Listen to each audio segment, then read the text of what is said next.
તો મિત્રો ફરીવાર એક નવી જગ્યાની સફર સાથે આપણે મહેસાણાથી ખૂબ નજીકના અંતરે વાઇઝેક હોલિડે ઇનમાં આપણે આવી ગયા છીએ। અહીંયાની મેઇન હાઇલાઇટ કહી દઉં તો અહીંયા તમારા કોર્પોરેટ ઇવેન્ટ્સ હોય, લગ્ન પ્રસંગો હોય, પ્રસંગોમાં ફેમિલી ગેટ ટુગેધર હોય, સાથે સાથે baby shower, marriage, engagement ceremony દરેક જાતના પ્રસંગો અહીંયા થઈ શકે।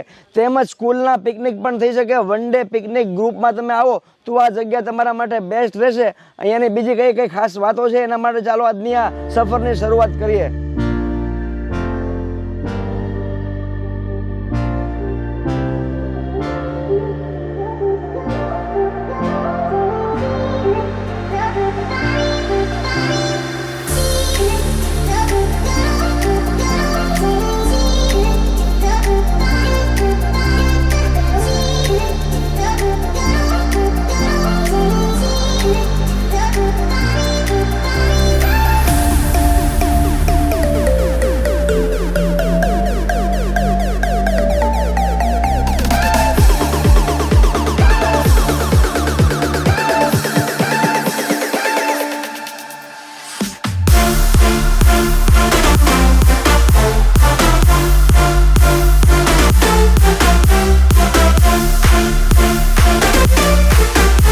મિત્રો એન્ટ્રન્સ કરતાની સાથે જ આપણે જોઈએ છીએ અહીંયા મસ્ત મજાનું પાર્કિંગ છે। મોટી મોટી બસ આવી જાય, કાર આવી જાય, ટુ વ્હીલર આવી જાય, વિશાળ પાર્કિંગ વ્યવસ્થા છે અને આગળની જગ્યા પણ હું તમને બતાવું। તો મિત્રો પાર્કિંગની પાસે જ અહીંયા વાઇઝેક કેફે બાર છે કે જ્યાં તમે અહીંયા તમારું ફૂડ સાથે લાવી શકો છો, તમારા કુક સાથે લાવી શકો છો, શેફને સાથે લાવીને પણ બનાવડાવી શકો છો। અને જો તમારે અહીંયા જ કેવું હોય કે તમે ફૂડની વ્યવસ્થા કરી આપો ને એ પ્રમાણે પણ તમને અહીંયા વ્યવસ્થા કરી આપે। એટલે કે બે રીતે છે, તમે તમારા કુક શેફ તમારા રસોઈયા લઈને આવી શકો અથવા તમને અહીંયા પણ વ્યવસ્થા કરી આપે, એ તમારે અગાઉથી કહેવાનું રહે છે। તો આવો મિત્રો વાઇઝેક હોલિડે ઇનમાં આપણે આગળ વધીએ અને આજની આ સફરને આપણે આગળ વધારીએ। ચારે બાજુ ગ્રીનરી છે અને એકદમ મસ્ત મજાનું આ પાર્ક બનાવ્યું છે આખું। એન્ટ્રન્સ કરતાની સાથે તમને ખૂબ મજા આવશે, ફોટોગ્રાફી પણ સારી થઈ શકે એવી આ આખી સ્પેસ છે। અહીંયા ઘણો બધો સ્પેસેજ એરિયા છે આખો અને અહીંયા બાજુમાં મોટું ગાર્ડન છે, આ સાઈડ સ્વિમિંગ પુલ છે। બંને વસ્તુ હું તમને બતાવવાનો છું।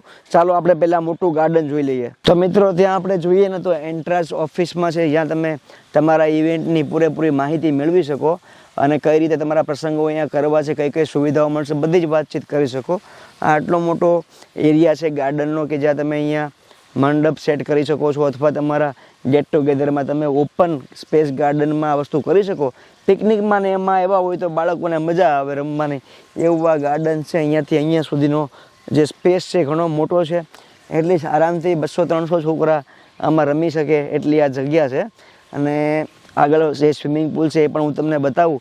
અને ત્યાં મારી પાછળ તમે જોવો છો ત્યાં સ્ટે માટેની સુવિધા છે। માની લો કે તમે અહીંયા પ્રસંગો કરો છો તો ગ્રૂમ્સને તૈયાર થવા માટે અથવા રિલેટિવને તૈયાર થવા માટે અથવા તમારી કોઈ કોર્પોરેટ ઇવેન્ટ હોય એમાં તૈયાર થવા માટે રૂમ્સને એવું આપ્યું છે। અટેચ વોશરૂમ એન્ડ ઓલ બધી ફેસિલિટી છે। અને તમે પિકનિકમાં આવ્યા હોય તો પણ તમને કોમન વોશરૂમ એન્ડ એ બધી જ ફેસિલિટી છે, ટોયલેટને દરેક વસ્તુ। આ સાઈડ એક રેસ્ટોરન્ટ છે, આપણે એ પણ જોવાના છીએ। બધી જ વસ્તુ હું તમને બતાવવાનો છું, વિડીયોમાં મારી સાથે જોડાઈ રહેજો। તો મિત્રો આપણે વાત કરી સ્વિમિંગ પુલની, તો સ્વિમિંગ પુલમાં જે પાણી છે એ બોરનું પાણી છે, એકદમ મીઠું પાણી છે। અને આખો જે આ એરિયા તમે જુઓ એટલે એમ કહી શકાય કે જે ગાર્ડનનો જે એરિયા છે ને એવા અહીંયા 2 સ્વિમિંગ પુલ છે। એટલે આ એક સ્વિમિંગ પુલ છે, એક ત્યાં બીજો છે, એટલે બાળકોને પણ મજા આવે અને મોટાઓને પણ મજા આવે। આ 5 ફૂટ જેટલી હાઈટ છે આમાં, તો ઇઝીલી બધાને કમ્ફર્ટેબલ થાય। જેટલું આપણે આ ફૂલ કરાવવો હોય વોટરથી એટલું આપણે ફૂલ કરાવી શકીએ। ખાસ અહીંયાનું જે પાણી છે એકદમ બોરનું પાણી છે, એકદમ તમે જોઈ શકો કેટલું સ્વચ્છ અને સુંદર પાણી છે, મીઠું પાણી છે, એટલે સ્કિનની કોઈ પ્રોબ્લેમ નહીં થાય। અને જે આ સ્પેસ છે આજુબાજુ એ પણ ફ્લાવર્સ એન્ડ એનાથી સારી રીતે ડેકોર કરેલી છે। આ સાઈડ ચોપાટી છે, હિંચકાઓ છે, લસરપટ્ટી છે અને બાળકોને મજા આવે એવા ખેલકૂદના અલગ અલગ સાધનો મૂકેલા છે। અને આ જે મારી પાછળ તમે જે જગ્યા જોઈ રહ્યા છો, મેં તમને આગળ વાત કરી કે અહીંયા તૈયાર થવા માટેની ફેસિલિટીઓ છે। માની લો કે પિકનિક આવે છે તો અલગ અલગ 5 થી 7 રૂમ છે કે જ્યાં લોકો તૈયાર થઈ શકે છે।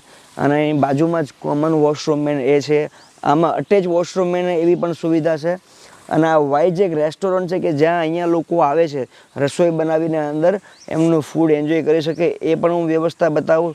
તો ચાલો એક વખત આપણે અહીંયા જે ખેલકૂદના સાધનો છે એ પણ જોઈ લઈએ, આ જે રૂમ ફેસિલિટી છે એ પણ જોઈ લઈએ, અને હજી બીજો સ્વિમિંગ પુલ છે જ્યાં ઓલરેડી ભરાવા મૂકેલો છે પાછળ, એ પણ હું તમને બતાવી દઉં. તો મિત્ર મેં તમને કીધું કે અલગ અલગ સાધનો છે રમવાના, હિંચકા, લસરપટ્ટી ને દરેક વસ્તુ, આટલો પેસેજ એરિયા છે કે જ્યાં બાળકો એન્જોય કરી શકે. તો મિત્રો અહીંયા તમે જોઈ રહ્યા છો આ વાઇજ એક રેસ્ટોરન્ટ છે મારી પાછળ, આપણે એ પણ અંદર જઈને જોવાના છીએ.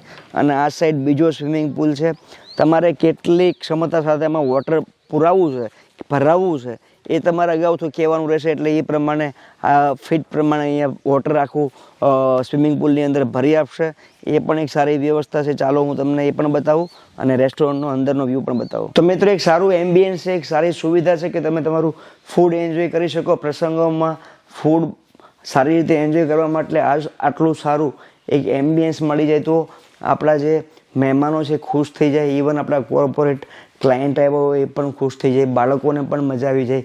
પિકનિકમાં આટલું સારું રોયલ એમ્બિયન્સ મળી જાય, જમવા શાંતિથી બેસીને જમી શકે. તો મિત્રો ઓપન સ્પેસમાં આ રીતે આખી વ્યવસ્થા કરી છે. તમારા રિસેપ્શન હોય અથવા ઓપન સ્પેસમાં તમારા કોઈ ફંક્શન હોય તો આ રીતે સ્ટેજ બનાવ્યું છે. થોડું કામ ચાલુ છે, થોડા દિવસોમાં પતી જશે, જેથી કરીને તમે ઓપન સ્પેસમાં તમારા કોઈ પણ ફંક્શનો અહીંયા કરી શકો. એક સારું એવું સ્ટેજ બનાવ્યું છે ડેકોરેશન સાથે, એ પણ તમે અહીંયા વાપરી શકો. તો અહીંયા 5 થી 7 રૂમ છે કે જે તમારા ગેસ્ટ માટે અથવા કોઈ પિકનિક કરવા માટે આવ્યા હોય અને એમને વાપરવી હોય તો આખી સુવિધા છે, જેથી કરીને એ ફ્રેશ થઈ શકે છે, સ્ટે કરી શકે છે.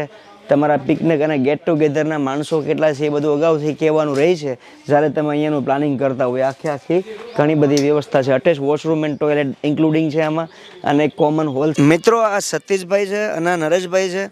આખા વિડીયો માટે એમણે ખૂબ મહેનત કરી અને એક દિવસ માટે અમે અગાઉ આવેલા ને તો એ લોકોએ અમારી આખી સુવિધાઓ અહીંયા સારી કરી આપી, એક સારી વ્યવસ્થા રહેવા માટે, ખાવા પીવા માટે.